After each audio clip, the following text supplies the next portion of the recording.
This is Aaron Waddell, your ancestral health coach. Welcome to the Ancestral Life. Every day, I hear so much bad, misleading information out there in the world about health. This information leads people into making really poor decisions about health in their own lives. I've had as much as I can take of this, so I decided to throw my own hat into the ring to hopefully make a difference in your life. Now, if you're listening to me, I'm guessing that you're not completely satisfied with your health and your life. That there's at least one area, or maybe several areas, where you'd like to get better. Let me be your partner on a voyage of discovery to get there together. Hello, my friend, and welcome back to the Ancestral Life podcast. Before we go back into our discussion of tips for boosting testosterone and optimizing our other hormones, I just wanted to take a second to ask you an important favor. If you are taking the time out of your busy schedule to listen to the podcast, please go ahead and just take a few minutes to go and rate the podcast on Apple Podcasts. It would really help me out, and it's really important when a podcast is just starting to get those ratings in. So please, if you would do that. And if you don't know how, just send me a message on Facebook or email me. Appreciate it so much. Now, if you've been with me for the first two episodes, you know that we've been discussing the important factors in boosting testosterone. We've already covered eat more calories and getting more sunlight. So today's episode is going to be a little bit different. It's going to be about how we breathe, and specifically about keeping our mouth shut. Now, if you're like me, you probably never really put a lot of thought into how you breathe, and consequently probably are breathing through your mouth quite a bit, or at least more often than you should be. So I used to think that really wasn't a problem, but I've kind of changed my thinking on that after some things I've read and some videos I've seen. So last year I read this book, Breath, by James Nestor. And this book is really good, and it really made me think about how I was breathing. Nestor's key takeaways from the book are that we breathe too fast, we breathe too much,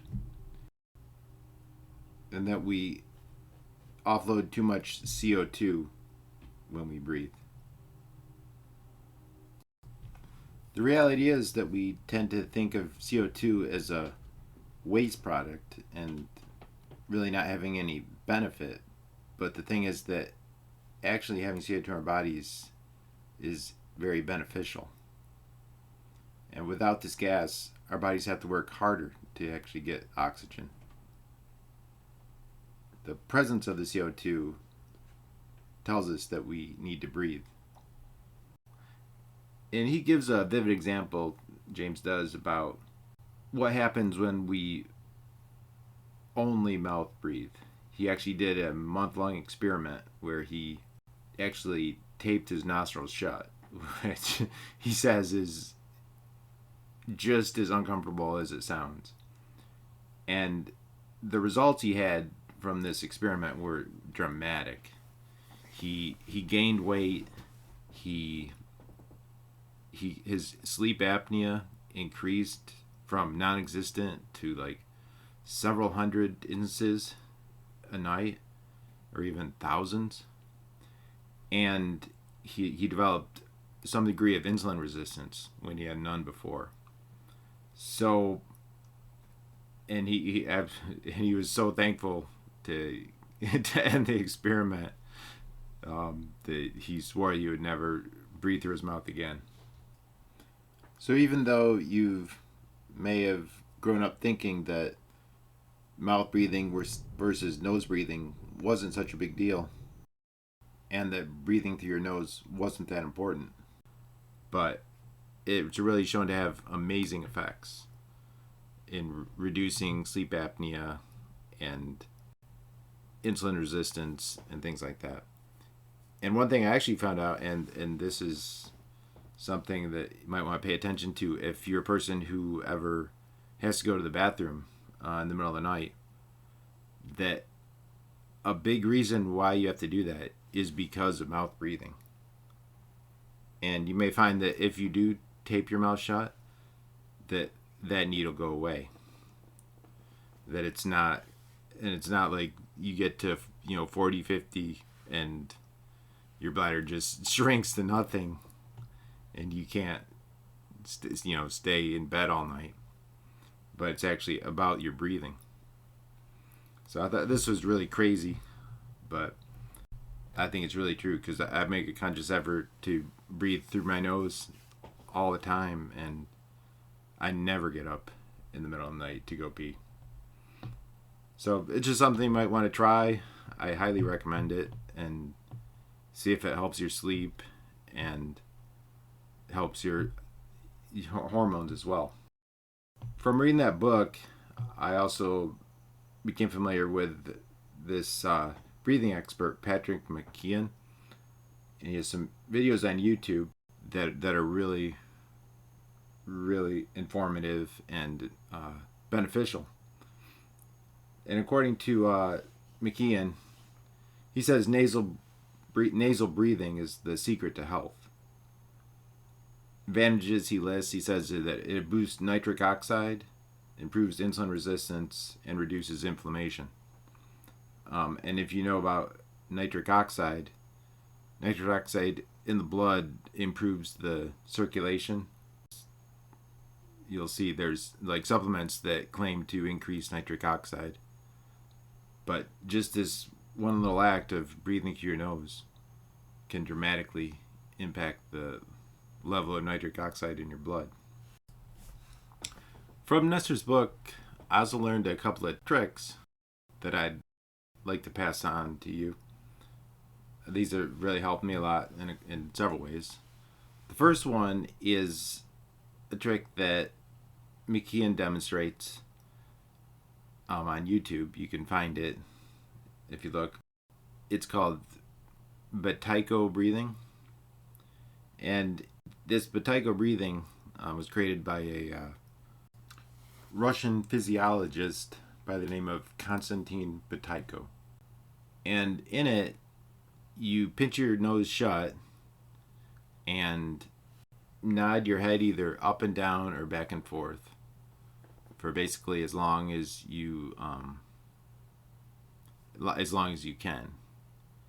And this is, when I say that, I'm saying that you breathe in, take a small breath in, a small breath out, and then hold that out breath.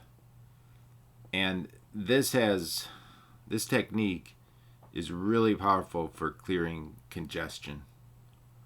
I find like 5 to 6 cycles of this type of breathing will pretty much clear any congestion you have out of your sinuses. Another technique that he talks about is called box breathing. And this is a method where you take your inhale. So basically you breathe in for 4 seconds, you hold for 4 seconds, you breathe out for 4 seconds, and you hold the out breath for 4 seconds. And repeat that. So it's like a box, 4 by 4 by 4 by 4. You can also make it 6 by 6, but start with 4 by 4. And this is a powerful relaxation technique that's really good for kind of winding down, getting ready for bed. And you can also do an extended version where you do 6 by 2 by 6 by 2. And that is really good for getting deep relaxation and really like putting yourself to sleep, which we'll talk next week about the importance of sleep. I think you already know how important it is, but this is just a really good way to get to bed quicker if you're having trouble in that respect. And the third tip I have is called alternate nose breathing. And this is where you pinch your nose shut, open one nostril, breathe in through that nostril, pinch your nose shut again, and then breathe out through the opposite nostril.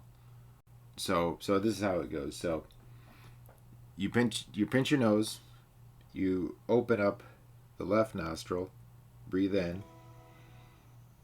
hold it, pinch your nose again, and then open your right nostril and breathe out through that, pinch again, and then breathe in through your right nostril again, pinch shut, and then breathe out through your left nostril. And the way he explains this is that each nostril has different functions, so to speak. Nesser says there's about 20 years of studies showing that you'll lower blood pressure when you breathe through the left nostril, and you stimulate more of the brain's creative side. And then when you breathe through the right nostril, you'll experience the opposite effect, that it actually stimulates you. The blood pressure goes up, the heart rate goes up. So by using alternate nostrils, you can elicit different moods, or it can put you into different emotional states. And the effect of actually doing this breathing has been shown to, like I said, lower blood pressure, lower heart rate, and decrease stress. So it's really a good idea to practice it and see if it's valuable for you. James has so much more information in his book, and I really can't even begin to go into all of it, but just wanted to give a short introduction to it. And if you are interested in more, I highly recommend you go out and get his book. It's just really great and filled with great information about the importance of breathing through a nose and what benefits it can give us. Like I said, I'd love to go into more detail. It would mean so much. But sadly, that's all the time we have this week. I hope you learned something valuable, and I really hope you try some of these techniques and see if they improve your life. Thanks so much for listening again. I'll see you again next week, where we'll talk about the importance of sleep. Thanks again for listening. See you soon. If you like the podcast, it would mean so much to me if you'd write a review on Apple Podcasts or whatever service you're listening on. And please share it with a friend. You can share it on social media too, with the hashtag #TheAncestralLife. And last, but certainly not least, I'm building a community on Facebook. Many of you may already be in it, but for those of you that aren't, I'd love to invite you. It's called the Ancestrally Aligned Health Support Group. So if you're feeling lost and alone in your health journey, and you feel like you don't have the support that you need to be successful, then please come join us.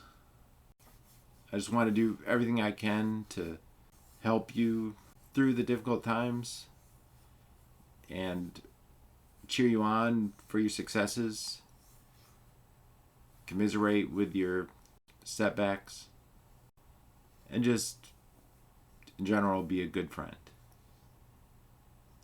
So I really hope to see you there. The link is in the show notes, or you can just search for it on Facebook. Thanks for your time.